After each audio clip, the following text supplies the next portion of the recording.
नमस्कार, पंजाब केसरी टीवी में आपका स्वागत है और मैं हूं पवन शर्मा। इस समय की सबसे बड़ी खबर सियासत से जुड़ी हुई। सियासत एक ऐसी चीज है जहां पर कोई किसी का दुश्मन नहीं, कोई किसी का दोस्त नहीं। हर कोई अपने फायदे के लिए दौड़ता है, भागता है और रूठे को मनाता है और फिर साथ लेकर चलता है। कांग्रेस हो, भाजपा हो, पैंथर पार्टी हो, पीडीपी हो या फिर कोई अन्य पार्टी, हर कोई भागदौड़ में लगा हुआ है। जो रूठे हुए हैं उनको मनाने के लिए, जो भाग कर गए हैं उनको वापस लाने के लिए, और जो अपने पास हैं उनको रोकने के लिए कि कहीं ये ना भाग जाए।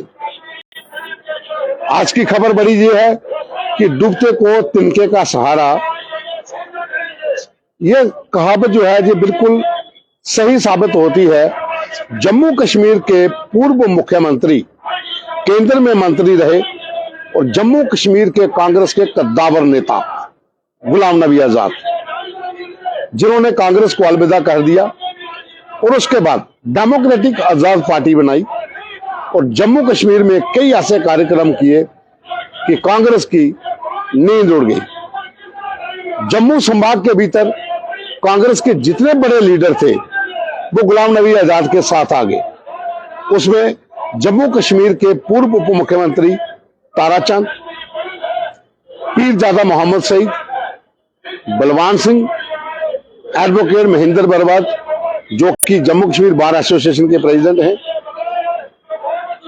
बहुत से ऐसे नेता हैं जिनकी लिस्ट हमारे पास है, जिन्होंने गुलाम नबी आजाद का दामन थामा और उनके साथ चल पड़े।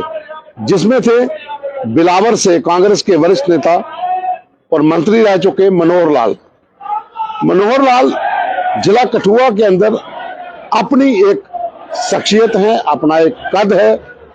वहां पर उन्होंने जीत हासिल की थी।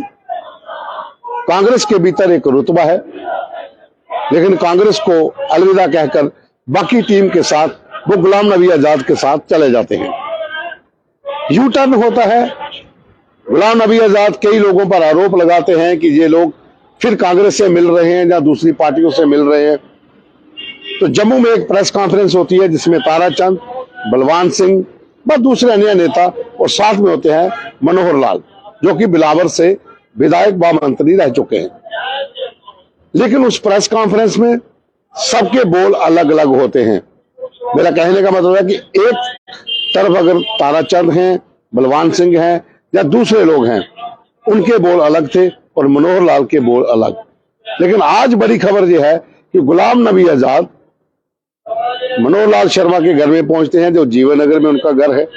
लगभग 3 घंटे उनकी मीटिंग होती है, उनको मनाने के लिए पहुंचते हैं और उसके बाद अपनी गाड़ी में बिठाकर मनोहर लाल शर्मा को अपने आवास की ओर लेकर निकल जाते हैं। ये एक बड़ी डेवलपमेंट है जम्मू कश्मीर की सियासत में कि गुलाम नबी आजाद जो कांग्रेस को अलविदा कहकर जम्मू में पहुंचे थे और यहां पर आकर उन्होंने कांग्रेस को अगर कहें तो एक बड़ा डेंट डाला था, दो फाड़ कर दिया था, बहुत से लोगों को अपने साथ मिला लिया था। वकार सूल जो जम्मू कश्मीर प्रदेश कांग्रेस के प्रधान हैं, वो कभी गुलाम नबी आजाद के चहेते रहे हैं, उनके करीबी रहे हैं। वो प्रधान बनने के बाद उनसे किनारा कर लेते हैं।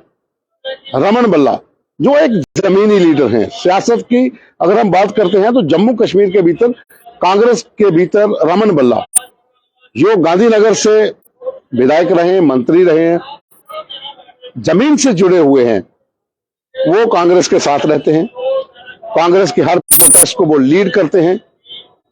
इसी तरह से कठुआ, उधमपुर, बिलावर, जम्मू, राजौरी, पुंछ, जितने भी जम्मू संभाग के 10 जिले हैं, उनके भीतर कांग्रेस का जो पुराना कैडर था वो गुलाम नबी आजाद के साथ नहीं जाता है, लेकिन अधिकांश लोग उनके साथ चले जाते हैं। जिसमें जम्मू कश्मीर में कांग्रेस के एक बड़े नेता जुगल किशोर शर्मा, जो कटरा रियासी से विधायक रहे, मंत्री रहे, वो उनके बहुत करीबी थे। जैसे मनोहर लाल शर्मा, वो भी गुलाम नबी आजाद के बहुत करीबी रहे हैं।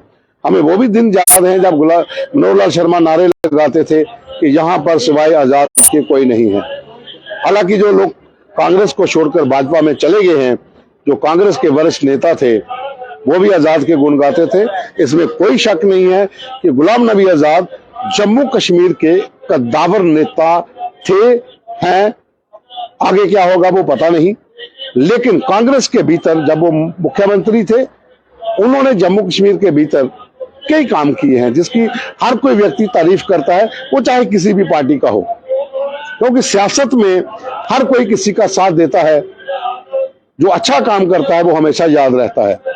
गुलाम नबी आजाद एक ऐसा नाम है जो जम्मू कश्मीर के भीतर, खास करके जम्मू संभाग के भीतर, एक जाना पहचाना ऐसा चेहरा था जिसे एक सेकुलर लीडर के नाम से जाना जाता है।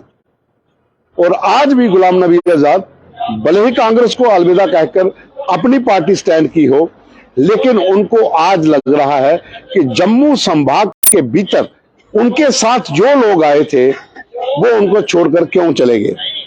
मनोहर लाल शर्मा, जब कुछ लोगों को पार्टी से निकालने का फरमान जारी हुआ तो उस लिस्ट में मनोहर लाल का नाम भी था, लेकिन आज मनोहर लाल के घर में वो पहुंचते हैं, उनसे बातचीत होती है, उनको वहां से अपनी गाड़ी में बिठाकर ले जाते हैं। लगभग 3 घंटे उनके घर के अंदर मीटिंग चलती है और उसके बाद उनको ले जाया जाता है। अब आगे क्या होगा वो पता नहीं, लेकिन ये माना जा रहा है कि जम्मू कश्मीर के भीतर इस समय जो सियासी उथल पुथल चल रही है, जो हालात इस समय बने हुए हैं, जिस तरह से कल भारतीय जनता पार्टी के राष्ट्रीय महासचिव, जो संगठन के महासचिव हैं BL संतोष, वो जम्मू में भाजपा नेताओं के साथ बैठक करते हैं। चुनावों के संकेत, चुनावों की आशंका, उसके ऊपर पार्टी के कैडर को मजबूत करने के लिए कवायदें शुरू होती हैं। बूथ स्तर के ऊपर लोगों को कहा जाता है काम करिए, क्योंकि चुनाव हो सकते हैं, नगर पालिका के, नगर निगम के, पंचायत के, जम्मू कश्मीर विधानसभा के। तो ये एक बड़ा एक कदम था भारतीय जनता पार्टी की ओर से, एक बड़ा अच्छा एक प्रयास था कि कैडर को मजबूत किया जाए। उसी के चलते जो अन्य पार्टियां हैं, वो चाहे कांग्रेस के साथ जुड़ी हो, PDP के साथ जुड़ी हो, नेशनल कॉन्फ्रेंस के साथ जुड़ी हो, वो भी अपने कैडर को मजबूत करने की बात करती हैं। लेकिन सबके भीतर जो इस समय अहम रोल है वो है गुलाम नबी आजाद, जो जम्मू कश्मीर के पूर्व मुख्यमंत्री रह चुके हैं। उनका अपना कैडर है, इसे कोई नकार नहीं सकता है। भले ही वो कैडर जो है वो जम्मू संभाग से दूर पीर पंचाल का जो इलाका है, जहाँ चिनाब वैली का इलाका है, उस इलाके तक सिमट कर रह गया हो। क्योंकि जब ये रिजाइन हुए थे, जो आजाद के साथ लोग गए थे, जब छोड़ के वापस आए थे, तो ताराचंद जी जो उप मुख्यमंत्री रह चुके हैं, उन्होंने साफ कहा था कि कुछ ही जिले और कुछ ही तहसीलें बची हैं, यहाँ पर इनका अपना स्टेटस है, अपने लोग हैं। जम्मू संभाग के कुछ लोगों को अगर कहा जाए तो माइनॉरिटीज के लीडर्स को नजरअंदाज किया गया है। लेकिन आज गुलाम नबी आजाद का मनोहर लाल शर्मा के घर में जाना, बैठक करना, यह दर्शाता है कि गुलाम नबी आजाद अपनी पार्टी, अपने संगठन को मजबूत करने के लिए अपने साथ छोड़ के उन लोगों को मनाने की कोशिश में जुटे हुए हैं जो कभी उनके पक्के करीबी थे, उनके साथी थे और उनके साथ रहकर जिन्होंने जम्मू कश्मीर की डेवलपमेंट में हिस्सा लिया था। और आज की बड़ी खबर यही थी कि गुलाम नबी आजाद उनके घर में पहुंचे, लेकिन 3 घंटे मीटिंग होने के बाद भी कोई निष्कर्ष अभी तक निकला नहीं है। लेकिन वो अपनी गाड़ी में बिठाकर उनको साथ ले गए हैं। अब कल क्या होगा उस पर हमारी नजर रहेगी। धन्यवाद। आज के लिए इतना ही।